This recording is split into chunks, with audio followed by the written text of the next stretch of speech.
Welcome on my YouTube channel growth classes केली।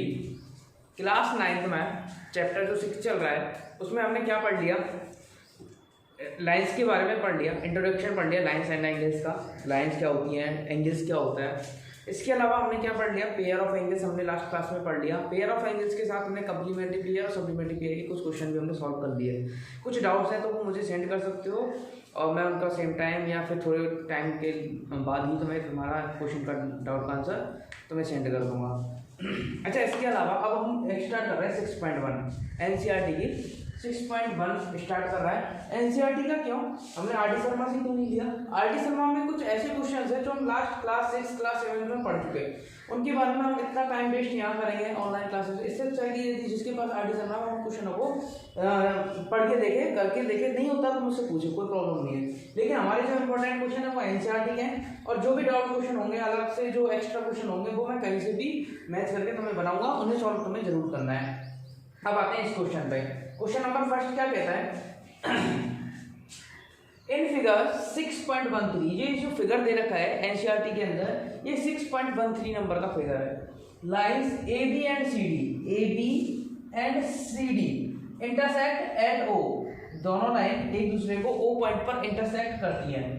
If angle A O सी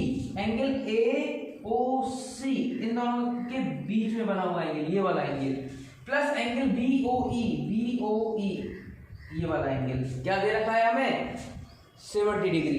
तो हमें देखो ऐसे टाइप के क्वेश्चनों को सॉल्व करने के लिए हमें क्या कैसे करना होता है, सबसे पहले हमें लिखना होता है गिवन। क्या गिवन है हमें, angle A O C plus angle B O E is equal to 70 degree. Equation number first इसको मार्क कर लेते हैं, आगे हमें बहुत काम आने वाली है।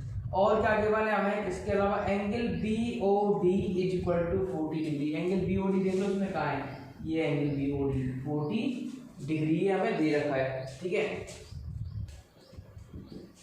कोई प्रॉब्लम नहीं है। अच्छा, हमें फाइंड क्या करना है, फाइंड या प्रूव, दो चीज होती है। फाइंड भी या तो फाइंड करना होता है या प्रूव करना होता है। Find that angle B O E and reflex angle C O E, ठीक है। क्या लिखा मैंने, बी ओ ई हमें फाइंड करना है और रिफ्लेक्स सी ओ ई। अच्छा, इन दोनों को देख लेते हैं कहाँ है। एंगल बी ओ ई कहाँ है, एंगल बी ओ ई ये वाला एंगल है। अच्छा, ये हमें फाइंड करना है, इसके बारे में नहीं पता हमें। एंगल सी ओ डी देख, एंगल सी ओ ई देखो कहाँ है, एंगल सी ओ ई मतलब ये वाला एंगल है, ठीक है। पर लेकिन इसका रिफ्लेक्स पूछा है, रिफ्लेक्स मतलब जो 180 से ज्यादा हो और 360 से कम हो, तो हमसे ये वाला एंगल पूछा है, कोई प्रॉब्लम नहीं है। यहाँ से स्टार्ट होगा और यहाँ खत्म होगा, तो ये वाला एंगल हमसे पूछा है। अच्छा, अब इसके बाद हम सॉल्यूशन पे आते हैं। सॉल्यूशन में हम क्या कह सकते हैं, A B and C D are intersected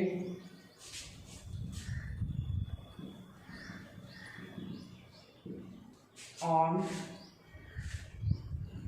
eight point O, ठीक है। So angle A O C is equal to angle B O D because vertically opposite angle. हमेशा ध्यान रखना ज्योमेट्री के अंदर यदि हम कोई भी पार्ट इक्वल करते हैं तो उसका रीजन हमारे पास होना चाहिए, ठीक है। जैसे हमने लिखा एंगल ए ओ सी और angle B O D equal है, तो क्यों इक्वल है, क्योंकि वो वर्टिकली अपोजिट एंगल है। अच्छा, इसका मतलब हमें क्या पता है, एंगल ए ओ सी कितने डिग्री का हो गया, 40 डिग्री का हो गया बाय इक्वेशन सेकंड इक्वेशन को यूज करके देखें तो देखो बी ओ डी इसमें 40 डिग्री है, तो बी ओ डी की वैल्यू हमें पुट कर दी, ए ओ सी की वैल्यू हमें पता चल गई। नाउ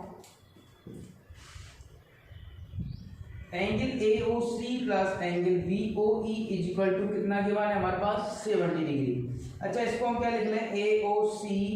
अच्छा, हमें बी ओ ई निकालना है, तो एंगल बी ओ ई को इधर रखो, ए ओ सी को उधर ले जाओ। Angle B O E is equal to 70 degree minus angle A O C. अच्छा, 70 तो है ही, माइनस ए ओ सी की वैल्यू कितनी आई अभी, 40 डिग्री इज इक्वल टू कितना आया, 30 डिग्री। मतलब हमें एंगल बी ओ ई तो फाइंड हो गया, ये तो हमें पता चल गया। अब हमें पता करना है रिफ्लेक्स एंगल सी ओ ई। अच्छा, यहाँ तक किसी को कोई प्रॉब्लम नहीं होनी चाहिए, मैं इसको कर देता हूँ ग्रेज, ठीक है। इसके बाद हमें पता चल रहा है ये कितना निकला 30 डिग्री। इसके बाद हमें देखो हमें पता है कि we know that AOB is a straight line. ठीक है, कोई प्रॉब्लम नहीं है। AOB क्या है, एक स्ट्रेट लाइन है। तो देन एंगल AOB, AB बोलेंगे लेकिन AOB क्यों बोला उसको हमने, तो AB लाइन O से पास हो रही है, हमें O से काम है। क्या काम है, ये 180 डिग्री का एंगल है। ठीक है, एंगल AOB को देखो angle AOC plus angle COE plus angle BOE लिख सकते हैं या नहीं लिख सकते, पहले चेक कर लेते हैं लिख सकते हैं कि नहीं लिख सकते। देखो AOB या तो ऊपर वाले ये 3 पार्ट्स लो या फिर नीचे वाले ये 2 पार्ट्स लो। मैंने ऊपर वाले 3 पार्ट्स लिए क्योंकि मुझे COE चाहिए। अच्छा, angle AOC first part, second part, third part, ये साइड COE, ये BOE, 3 पार्ट्स मैंने लिख लिए। जो वैल्यूज मेरे पास है वो मैं लिख देता हूँ। एंगल AOC की वैल्यू कितनी है 40, एंगल COE की पता नहीं है, BOE की कितनी है 30 डिग्री, और इसके अलावा ये कितना है 180 डिग्री। अच्छा, मैंने इसको देखा angle COE is equal to 180 minus 40 और 30 70, इधर चला गया, कितना आ जाएगा 110। अच्छा, रिफ्लेक्स निकालने हैं हम इसका, रिफ्लेक्स एंगल COE। तो हमें क्या करना होगा रिफ्लेक्स निकालने के लिए, देखो पूरा एंगल पॉइंट, किसी पॉइंट पे जो एंगल बनना होता है वो कितने का बनना होता है 360 का। तो 360 जो भी एंगल यदि COE 180 से ज्यादा आता तो ये खुद ही रिफ्लेक्स होता, पर लेकिन अभी क्या करना है हमें, COE को क्या करना है 360 माइनस 110। जब भी हमें रिफ्लेक्स एंगल निकालना हो तो 360 में से सब्ट्रैक्ट कर दो, उसी का रिफ्लेक्स एंगल हमें पता चल जाएगा। अच्छा, इसका एंगल हमें पता करने के लिए कितना आ जाएगा 250। ठीक है, ये बहुत आसान सा क्वेश्चन था, सिंपल सा क्वेश्चन था जो हमने कर लिया। वापस से मैं एक बार बता देता हूँ, जब कभी भी हमें कोई भी एंगल का रिफ्लेक्स एंगल निकालना हो तो हमें उसे किस में से सब्ट्रैक्ट करना होता है 360 में से। AOB क्या थी, एक स्ट्रेट लाइन थी जिसमें 3 एंगल्स को मैंने सम कर लिया, 3 पार्ट में मैंने उसको सम कर लिया। AOC और BOE की वैल्यू हमें दे रखी थी, AOC की हमने निकाली थी, BOE की हमने निकाली थी, तो दोनों की वैल्यू मैंने पुट कर दी। अच्छा, नेक्स्ट क्वेश्चन देखते हैं। नेक्स्ट क्वेश्चन तुम्हारे सामने लिखा हुआ है। ठीक है, क्वेश्चन नंबर 2 NCERT का ही है। इन फिगर 6.14, ये जो फिगर है 6.14 है, देख लेना उसके नीचे लिखा हुआ होता है lines XY and MN intersect at O point पर इंटरसेक्ट कर दिए। If angle POY is equal to 90 degree, तो मतलब ये 90 डिग्री दिया हुआ है तुम्हें। ठीक है, POY is equal to 90 degree and angle जो A/B दिया हुआ है, देखना A और B ये रहा, इन दोनों का रेशियो 2:3 है। एंड फाइंड C, और C की वैल्यू हमें फाइंड करनी है। अगर A और B की निकल नहीं, लेकिन A और B नहीं निकाले तब तक हम ये भी नहीं कह सकते कि C की वैल्यू क्या है। अच्छा, सबसे पहले गिवन दैट,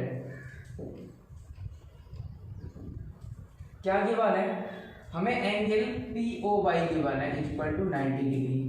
ठीक है, इसके बाद ये गिवन है AB इज इक्वल टू 2:3। अच्छा, फाइंड क्या करना है, फाइंड दैट C की वैल्यू फाइंड करनी है। ठीक है, इसके बाद थोड़ा सा एज्यूम्शन कर लेते हैं हम, एज्यूम्शन इसी लिख देता हूँ।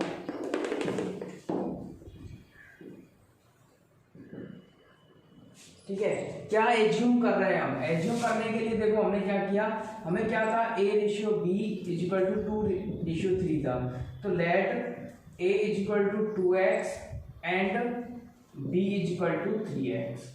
हमने दोनों में x लगा लिया, एक को 2x लिया, एक को 3x लिया। अच्छा, इसके बाद 2x 3x ले लिया। यदि देखो एक कंडीशन सोचते हैं XOY क्या है, स्ट्रेट लाइन, यहाँ से हम हमारा सॉल्यूशन स्टार्ट कर देते हैं, सॉल्यूशन। ठीक है, we know that XOY is A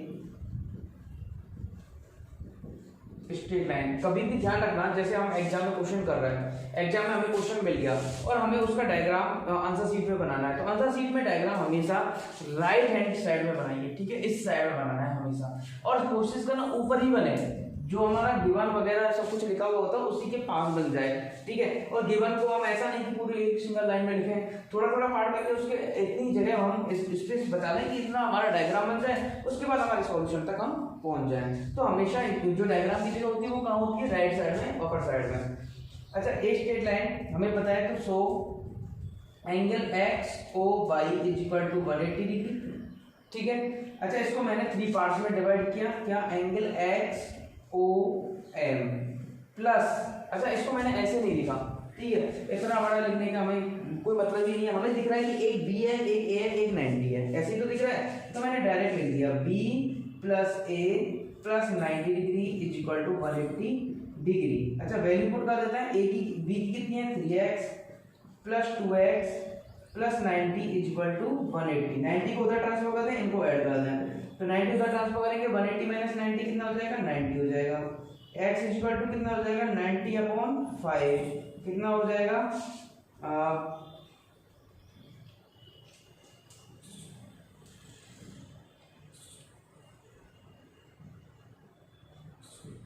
18, x की वैल्यू 18 आ गई, ये डिग्री नहीं आया, ठीक है। x की जो एक्स्ट्रा हमने नंबर इसमें ऐड कर लिया था, मल्टीप्लाई कर लिया था, वो 18 आया है, तो इसका मतलब हम बोल सकते हैं, इधर लिख रहा हूँ, a is equal to 2x is equal to 2 multiply 18 is equal to 36, b is equal to 3x is equal to 3 multiply 18 is equal to 54, ठीक है। ये दोनों वैल्यू हमें पता चल गई। अब हमें c की वैल्यू हमें फाइंड करनी है। अच्छा, एक बात बताओ, यदि मैं एम एन, एक स्ट्रेट लाइन है, तो एम ओ एन क्या है, 180 है या नहीं? अच्छा ठीक है, इसको हमें इरेज कर दिया, ठीक है। और हमें पता है, अब हमने लिख लिया कि M O N is also straight line, ठीक है। तो इसका मतलब एंगल बी प्लस सी, यहाँ पहले लिख लेते हैं, angle M O N is equal to क्या होगा, 180 डिग्री होगा। अच्छा, यहाँ से हमें पता है कि बी प्लस सी भी क्या होगा, 180 डिग्री होगा। बी की वैल्यू कितनी है, 54 plus C is equal to 180 degree, C की value 180 minus 54 is equal to 126 degree, ठीक है। सिंपल सा क्वेश्चन था, ठीक है। हमें सबसे पहले क्या फाइंड करना था, ए फाइंड करना था, जो कितना आया, 36 आया, फिर इसके बाद 54 आया, इसके बाद 126 आया, और मेन पर्पस क्या था, हमें सी की वैल्यू फाइंड करना। यदि हम ए और बी की वैल्यू फाइंड नहीं करते, डायरेक्ट सी की वैल्यू किसी भी और तरीके से करते तो हो जाता, पर कैसे भी करते हम, बी की वैल्यू तो हमें फाइंड करनी होती, यहाँ जाते हम एक्स और वाई को, फिर 180 बनते, तो हम नीचे वाले एंगल लेते, ऊपर वाले ना लेके, तो किसी भी तरीके से हमें ए और बी की वैल्यू तो हमें फाइंड करना जरूरी था। अच्छा, नेक्स्ट क्वेश्चन देखते हैं। नेक्स्ट क्वेश्चन लिखा हुआ है, इन फिगर, क्वेश्चन नंबर 3 है, इन फिगर 6.15, ये जो फिगर नंबर है 6.15 है, angle P Q R is equal to P R Q, angle P Q R, ये वाला angle is equal to P R Q, ये दोनों एंगल आपस में इक्वल है, then prove that P Q X is equal to angle P R D. अच्छा, हम बात करते हैं स्टार्टिंग में गिवन की। गिवन क्या है हमारे पास, गिवन है angle P Q R is equal to angle P R Q, ठीक है।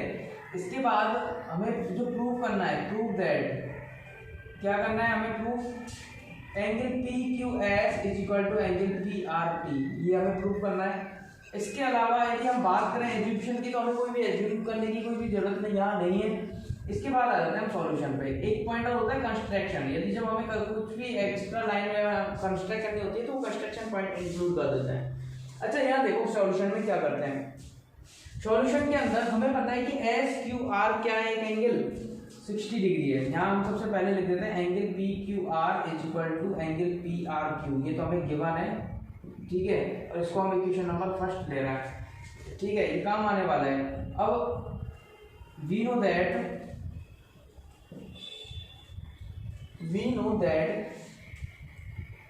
S Q R T is a straight line, ठीक है, सारे पॉइंट्स क्या है, एक स्ट्रेट लाइन में। So angle S Q R is equal to angle Q R T is equal to 180 degree होंगे या नहीं होंगे? एस क्यू आर और क्यू आर टी दोनों 180 डिग्री के एंगल होंगे। अब देखो दोनों 180 के हैं तो 180 को हम तो भूल जाते हैं, हम दोनों इनकी बात करते हैं, ठीक है। तो यहाँ से हमने सिर्फ ये दोनों एंगल ले लिए, S Q R is equal to angle Q R T ले लिए। दोनों से मैंने सेम थिंग्स जो हमने यूक्लिड ज्योमेट्री में पढ़ा था 5th चैप्टर में कि हम सेम थिंग्स में से भी सेम थिंग्स सब्ट्रैक्ट करते हैं तो हमारे पास भी सेम इक्वल थिंग्स ही हमारे पास बच जाती है। तो angle S Q R minus angle P Q R is equal to Q R T में से भी हमने क्या सब्ट्रैक्ट किया, पी क्यू आर सब्ट्रैक्ट कर दिया, ठीक है। अब देखो एस क्यू आर, देखो एस क्यू आर में से जब पी क्यू आर हट जाएगा तो ये वाला पार्ट बचेगा, पर लेकिन यदि क्यू आर टी में से हम पी क्यू आर हटाएंगे तो है ही नहीं वहां पर क्यू आर टी पे, तो पी आर क्यू बन रहा है, तो क्यों ना इसको रिप्लेस कर ले by equation first. Angle S Q R minus angle P Q R is equal to angle Q R T minus angle P R Q by using equation first, ठीक है। यहाँ तक प्रॉब्लम नहीं होनी चाहिए। अब इसके बाद हमारे पास जो कंडीशन बन गई, यहाँ क्या बन गई, एस क्यू आर में से P Q are, S Q are में से पी क्यू आर, मतलब इतने से पार्ट में से इतना सा पार्ट हटा देना है तो ये पार्ट ही तो बचेगा। तो क्या बच रहा है, पी क्यू एस बच रहा है, angle P Q S, S Q P बोल लो या पी क्यू एस बोल लो। अच्छा इधर क्या बच रहा है, क्यू आर टी में से पी आर क्यू हटा दिया तो क्या बच रहा है, एंगल पी आर टी बच रहा है, ठीक है। अब यही हमें क्या करना था, प्रूफ करना था। इसका मतलब ये प्रूफ हो गया।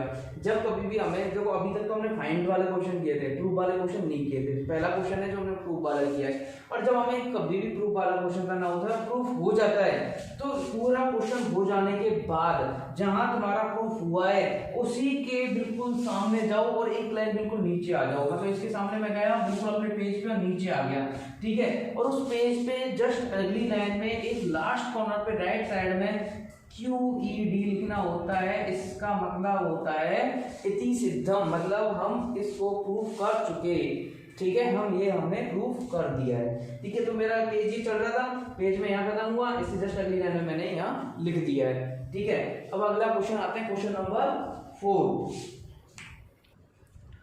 नेक्स्ट क्वेश्चन 4 तुम्हारे सामने लिखा हुआ है इन फिगर 6.16, ये फिगर नंबर 6.16 है। If x plus y is equal to डब्ल्यू प्लस जेड, क्या गिवन है तुम्हें, सबसे पहले गिवन नोट करना है हमें, ठीक है। x plus y is equal to डब्ल्यू प्लस जेड।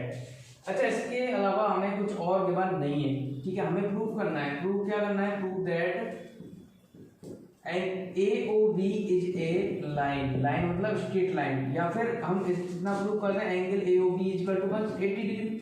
जब 180 डिग्री होता है तो स्ट्रेट लाइन ड्रॉ होती है। यदि हम इतना ले आए तो हम ये वाली बात ऐसे ही बोल देंगे 180 डिग्री आ गया तो। अच्छा सॉल्यूशन देखते हैं, सॉल्यूशन में क्या करना है। सॉल्यूशन में हमें गिवन है कि x plus y plus is equal to डब्ल्यू प्लस जेड, ठीक है। अब मैं बात करता हूँ सारे एंगल्स की, ठीक है। एट पॉइंट O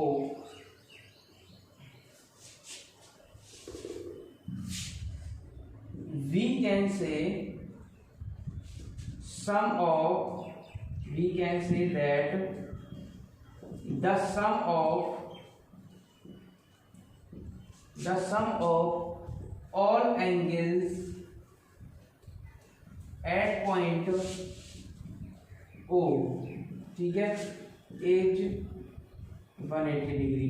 अब ये मैंने लिख दिया कि किसी एक पॉइंट O है जिस पर सारे एंगल्स का सम 180 डिग्री है, पर लेकिन ये है कैसे, देखो एग्जांपल नंबर 3 में ये बात प्रूफ की गई है, और ये बात अभी मैं इसमें तो नहीं, लेकिन नेक्स्ट क्लास में मैं ये तुम्हें जरूर समझाऊंगा एग्जांपल नंबर 3 में कि उन सबका एंगल का सम 180 कैसे हुआ है। अब जस्ट सबसे पहला फर्स्ट क्वेश्चन वही होगा मेरा, ठीक है। तो अभी मैंने यहाँ लिख लिया ये, तो क्यों ना मैं इतना तो हम जानते हैं पॉइंट पे बने हुए सारे एंगल का सम 360 होता है, वो चीज प्रूव करनी है। तो ये जो लाइन लिखी है ना वहीं से लिखी है मैंने।